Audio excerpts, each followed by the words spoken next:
Nakapunta ulit dito sa Chowking. Dito pa yung situation. Ay, dito pa yung setup. Ano nakalagay po na we care about your safety. This table is temporary and available in compliance with the government's stringent social distancing and preventive measures against COVID-19. Thank you for understanding. So meaning, dito sa pambato, isa na dito at saka isa na doon. And,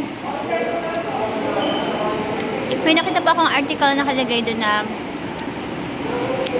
present your vaccination card to get 10% discount from Chowking. Sabi, show your COVID-19 vaccination card and a valid ID and a get discounts on your foods purchase from June 15 to August 31, 2021.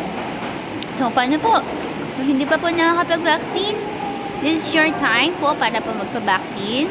Pagka kayo po ay na-vaccine, ipakita nyo lang daw po ang inyong vaccination card para po makakuha po kayo ng 10% na discounts dito sa Chowking. So, I hope na ang bawat isa po sa atin ay magpa-vaccine na. Hindi lang dapat sa ganitong way. Pero, mas maganda po na magpa-vaccine po tayo. Of course, to protect ourselves sa virus. So, thank you for watching again and stay safe po sa inyo lahat.